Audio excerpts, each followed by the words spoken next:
Recording by N.R. Collard. To Be or Naught to Be by Kurt Vonnegut, Jr. Got a problem? Just pick up the phone. It solved them all, and all in the same way. Everything was perfectly swell. There were no prisons, no slums, no insane asylums, no cripples, no poverty, no wars. All diseases were conquered, so was old age. Death, barring accidents, was an adventure for volunteers.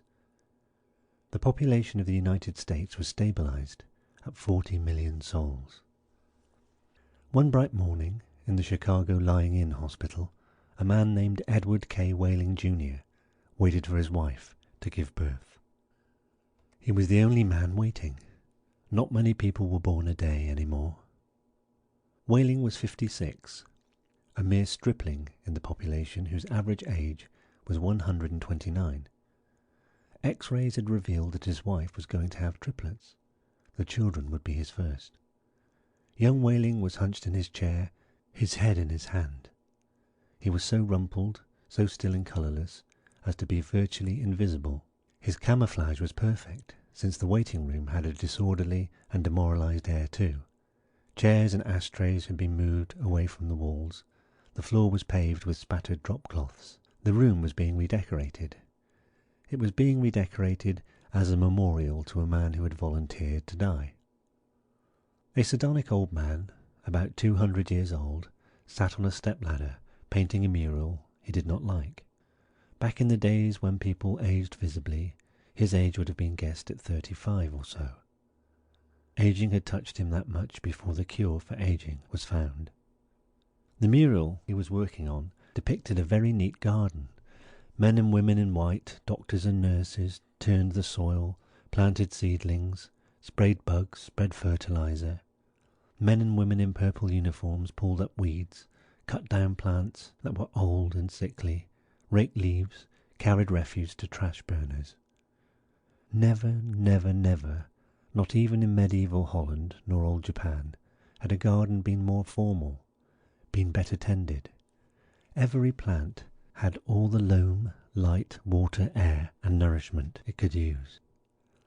A hospital orderly came down the corridor, singing under his breath a popular song. If you don't like my kisses, honey, here's what I will do. I'll go see a girl in purple, kiss this sad world toodaloo. If you don't want my lovin', why should I take up all this space? I'll get off this whole planet, let some sweet baby have my place. The orderly looked in at the mural and the muralist. Looks so real, he said. I can practically imagine I'm standing in the middle of it. What makes you think you're not in it? Said the painter. He gave a satiric smile. It's called the happy garden of life, you know. That's good of Dr. Hitz, said the orderly. He was referring to one of the male figures in white, whose head was a portrait of Dr. Benjamin Hitz, the hospital's chief obstetrician. Hitz was a blindingly handsome man. Lots of faces to fill in, said the orderly. He meant that the faces of many of the figures in the mural were still blank. All blanks were to be filled with portraits of important people on either the hospital staff or from the Chicago office of the Federal Bureau of Termination. Must be nice to be able to make pictures that look like something, said the orderly. The painter's face curdled with scorn. You think I'm proud of this daub? He said. You think this is my idea of what life really looks like? What's your idea of what life looks like? Said the orderly. The painter gestured at a foul drop cloth. There's a good picture of it, he said. Frame that, and you'll have a picture a damn sight more honest than this one. You're a gloomy old duck, aren't you? Said the orderly. Is that a crime? Said the painter. The orderly shrugged. If you don't like it here, Grandpa, he said, and he finished the thought with the trick telephone number that people who didn't want to live any more were supposed to call. The 0 in the telephone number he pronounced naught. The number was 2BR, naught to be. It was the telephone number of an institution whose fanciful sobriquets included Automat, Birdland, Cannery, Catbox, Delouser, Easy Go, Goodbye, Mother, Happy Hooligan, Kiss Me Quick, Lucky Pierre, Sheep Dip, Wearing Blender, Weep No More, and Why Worry? To be or not to be was the telephone number of the municipal gas chambers of the Federal Bureau of Termination. The painter thumbed his nose at the orderly. "When I decide it's time to go," he said, "it won't be at the Sheep Dip." "Do it yourself, said the orderly. "Messy business, Grandpa. Why don't you have a little consideration for the people who have to clean up after you?" The painter expressed, with an obscenity, his lack of concern for the tribulations of his survivors. "The world could do with a good deal more mess, if you ask me," he said. The orderly laughed and moved on. Wailing, the waiting father, mumbled something without raising his head, and then he fell silent again. A coarse, formidable woman strode into the waiting room on spike heels. Her shoes, stockings, trench coat, bag, and overseas cap were all purple, the purple the painter called the colour of grapes of Judgment Day. The medallion of her purple musette bag was the seal of the Service Division of the Federal Bureau of Termination, an eagle perched on a turnstile. The woman had a lot of facial hair, and an unmistakable moustache, in fact. A curious thing about gas chamber hostesses was that no matter how lovely and feminine they were when recruited, they all sprouted moustaches within 5 years or so. "Is this where I'm supposed to come?" she said to the painter. "A lot would depend on what your business was," he said. "You aren't about to have a baby, are you?" "They told me I was supposed to pose for some picture," she said. "My name's Leora Duncan." She waited. "And you dunk people?" he said. "What?" she said. "Skip it," he said. "That sure is a beautiful picture," she said. "Looks just like heaven or something." "Or something," said the painter. He took a list of names from his smock pocket. "Duncan, Duncan, Duncan," he said, scanning the list. "Yes, here you are. You're entitled to be immortalized. See any faceless body here you'd like me to stick your head on? We've got a few choice ones left." She studied the mural bleakly. "Gee," she said, "they're all the same to me. I don't know anything about art." "Body's a body, he said. "All righty. As a master of fine art, I recommend this body here." He indicated a faceless figure of a woman who was carrying dried stalks to a trash burner. "Well," said Leora Duncan, "that's more the disposal people, isn't it? I mean, I'm in service. I don't do any disposing." The painter clapped his hands in mock delight. "You say you don't know anything about art, and then you prove in the next breath that you know more about it than I do. Of course the sheave carrier is wrong for a hostess. A snipper, a pruner, that's more your line." He pointed to a figure in purple who was sawing a dead branch from an apple tree. "How about her?" he said. "You like her at all?" "Gosh," she said, and she blushed and became humble.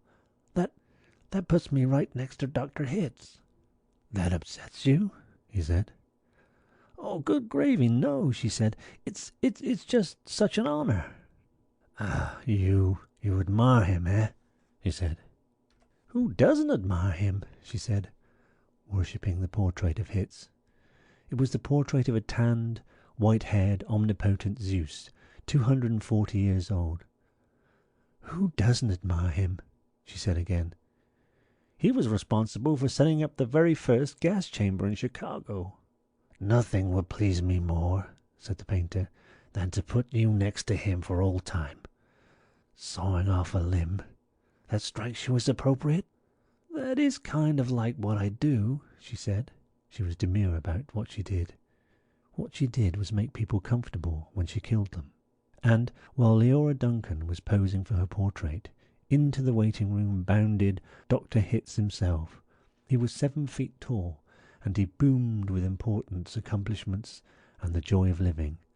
"Well, Miss Duncan," he said, and he made a joke. "What are you doing here?" he said. "This isn't where the people leave. This is where they come in." "We're going to be in the same picture together," she said shyly.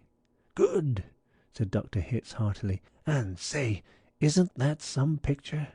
"I sure am honored to be in it with you," she said. "Let me tell you," he said, "I'm honored to be in it with you. Without women like you, this wonderful world we've got wouldn't be possible."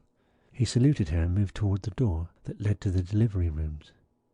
"Guess what was just born?" he said. "I can't," she said.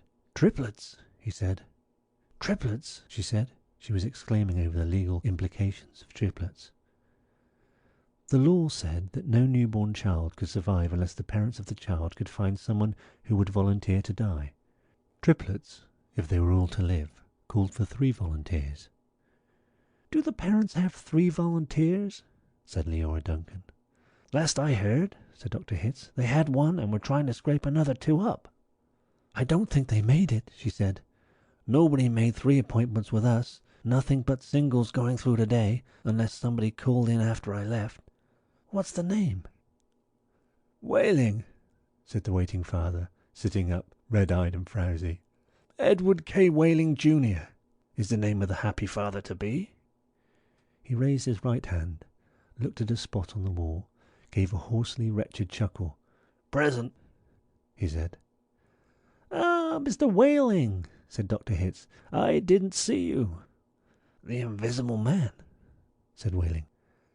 "They just phoned me that your triplets have been born," said Dr. Hitz. "They're all fine, and so is the mother. I'm on my way in to see them now." "Hooray," said Whaling emptily. "You don't sound very happy," said Dr. Hitz. "What man in my shoes wouldn't be happy?" said Whaling. He gestured with his hands to symbolize carefree simplicity. "All I have to do is pick out which one of the triplets is going to live, then deliver my maternal grandfather to the happy hooligan, and come back here with a receipt." Dr. Hitz became rather severe with Whaling, towered over him. "You don't believe in population control, Mr. Whaling?" he said. "I think it's perfectly keen," said Whaling tautly. "Would you like to go back to the good old days when the population of the earth was 20 billion, about to become 40 billion, then 80 billion, then 160 billion? Do you know what a druplet is, Mr. Whaling?" said Hitz. "Nope," said Whaling sulkily. "A druplet, Mr. Whaling, is one of the little knobs on the little pulpy grains of a blackberry," said Dr. Hitz. "Without population control, human beings would now be packed on this surface of this old planet like druplets on a blackberry. Think of it!" Whaling continued to stare at the same spot on the wall. "In the year 2000, said Dr. Hitz, "before scientists stepped in and laid down the law, there wasn't even enough drinking water to go round, and nothing to eat but seaweed, and still people insisted on their right to reproduce like jackrabbits, and their right, if possible, to live forever." "I want those kids," said Whaling quietly. "I want all 3 of them." "Of course you do," said Dr. Hitz. "That's only human."